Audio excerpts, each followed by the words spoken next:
What's up, everyone? Welcome back to another video on Lumber Capital Log Yard. Today we're going to be exploring our solar kiln that we built a little under a year ago, and we're actually going to hear this from the boss. He's going to be over in a second. A lot has changed since we've built it, and I want to kind of give you an update on what's been happening with it. So let's get into this video. Hey everyone, hi there. Em roped me into a video today because I do like saying that, because it's raining and muddy, and I'm here at the log yard and I was walking around looking at all the mistakes I've made over the last 20 years. And I show you some of them. So this is me being a neophyte after almost 20 years. And get a shot of the pine. This is white pine, of course, out of our area. It actually came from right over here. A couple of the logs sat too long and they get stain in them. You can see that. It's actually a defect because we let the log sit too long, and the stain permeates the lumber all the way through, so it can't be sanded out. Now, the good news is that it's actually somewhat highly sought after as blue stain pine. It's really, really pretty, and when you put it in a room, if all of your pine looks like that, it's really cool. But I wanted to talk to you about our hardwood and our kiln and some of the different things that we've been doing. So check out the kiln.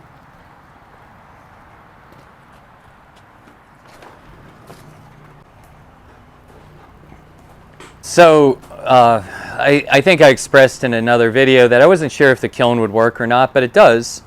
And our lumber is down to 11%, and these small slabs are down to like 7 or 8% moisture content. So it definitely is working, and we're really happy with it. I wanted to show you some of the things that we're doing with our lumber. I think you saw some of the painted ends of the logs.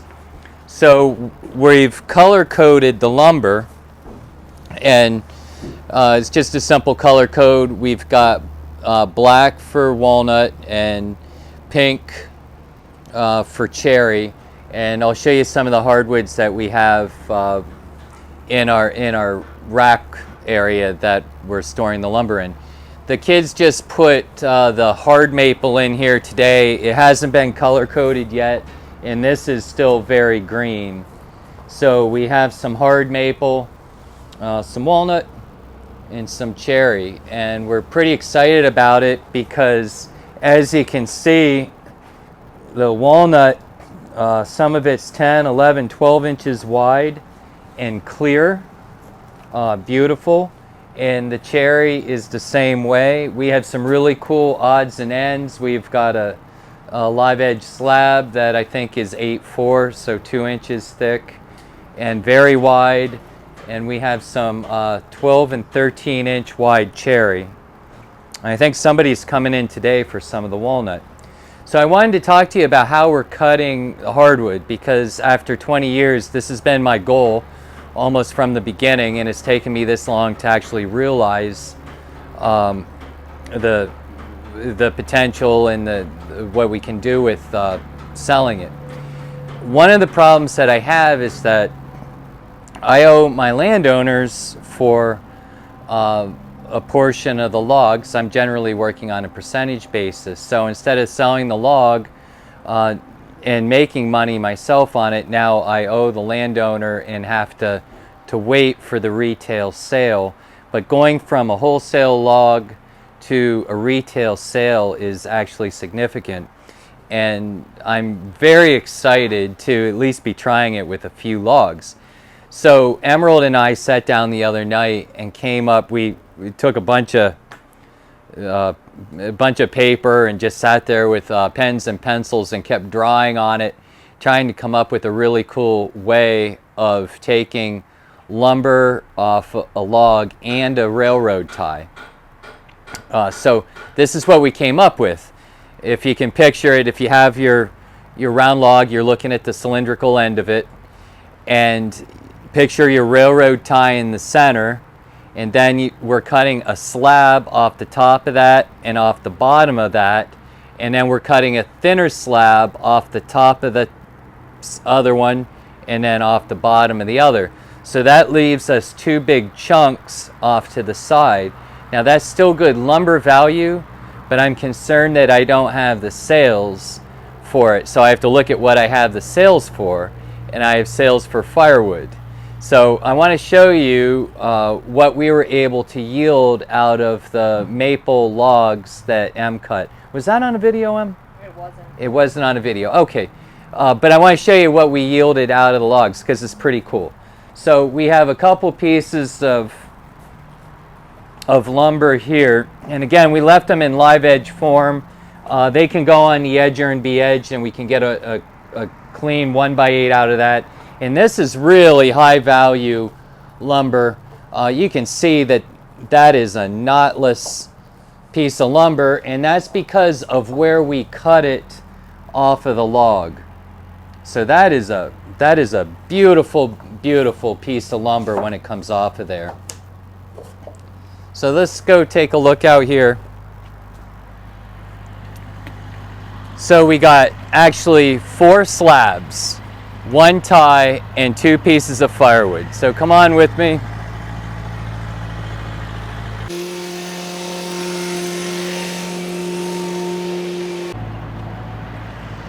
So M and Jade cut 2 logs. So you saw the slabs, the small slabs that we have from them. These are the 2 railroad ties that we got out of the center of each log. And you can see the heart is perfectly centered right in the middle of the tie, and that runs all the way through. That is something that the buyers from the railroad company want to see. So that is going to go right into our domestic market for railroad cross tie. Beautiful, beautiful railroad tie. The company will be very, very happy with this item. So we showed you a couple slabs in the kiln, and then these are the other slabs that came off of it, and I have these sold. I have a fella coming in this evening that's already interested in these, so we're very excited about that. And then I wanted to show you the firewood value that we got out of it as well. I don't know if you guys find this interesting or not, but I lay up at night. I'll wake up at 3 in the morning trying to put together the numbers and trying to understand the values. So these actually would have yielded some good lumber, but again, our sales are so nominal and small right now. I'm looking at what I am able to sell. So out of those 2 logs, Emerald and Jade cut these 4 pieces of firewood, and we're going to process that. So I took the time the other night to calculate how many pieces of firewood are in a cord, and if my math is correct, there's 432. So every time we cut a log and we get 2 of these pieces out of a single log, each piece yields 7. So 7 times 2 is 14, and that means that on a log truck, if we do this, there's just under 2 cords of firewood on a load of sail logs. So again, I'm able to calculate my number based on how much I charge for a cord, how much I get for a railroad tie, and then how much I get for the slabs and lumber that come out of a log. So we don't quite have it optimized yet as far as what dollars we would be able to yield, but we, again, going from selling logs in a wholesale market to selling lumber in a retail market, they're 2 very, very different numbers. And like I said, for 20 years I've been wanting to do this. I'm only able to do it on a very limited basis. but we are extremely excited about it because it changes how I cut in the woods. It means I can be a little slower and a little more thorough, which makes me a lot better logger, which is very exciting to me. And it means that we are able to pay the landowners that we represent not a lot more money, but a little more money, because we would be making a little more retailing the lumber and the products out of it, instead of, again, going to a wholesale market. So again, I know it's a little more interesting watching the girls run the mill, but I like to give you some insight into my thinking and why we do the things that we do. I know there's going to be a lot of comments. Whenever I do a video, I try and read every comment and respond to as many of them as are appropriate. There are better ways to do it, but you always have to cut for your market. And I'm constantly trying to develop little niche markets that will further the usage of our products.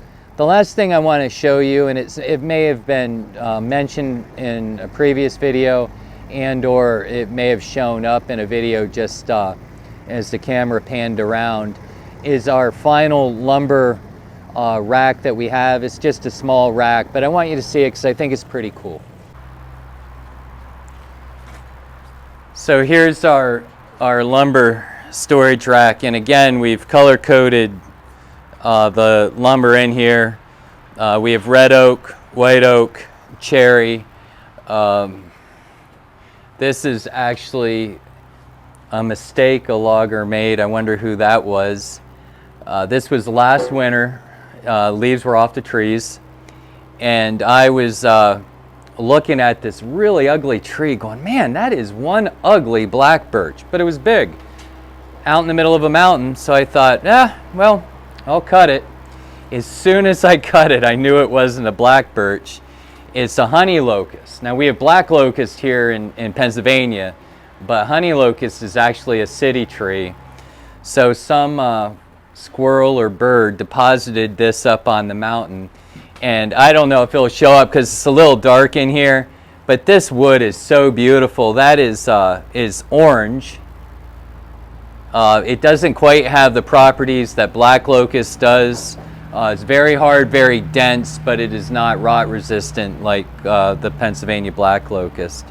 But what we're trying to do with our hardwood is find unique species, even species with defects in them, that are sought after by artisans that could use the product that way instead of trying to bulk sell lumber. So like spalted maple, curly maple, flaming birch, some of the red oak and the white oak are quarter sawn, which adds strength to the wood and also adds uniqueness to the lumber. So thanks again for your time, and Jade's standing behind me making me laugh.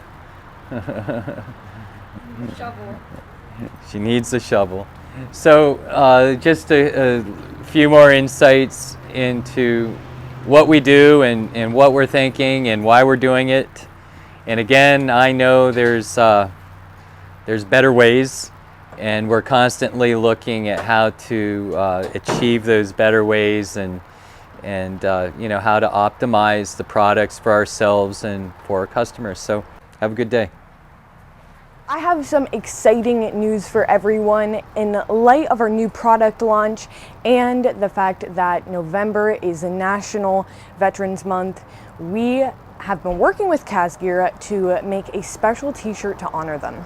By purchasing a t-shirt or hoodie, Kazgear and Lumber Capital Log Yard will be donating it to the Tunnel to Towers Foundation.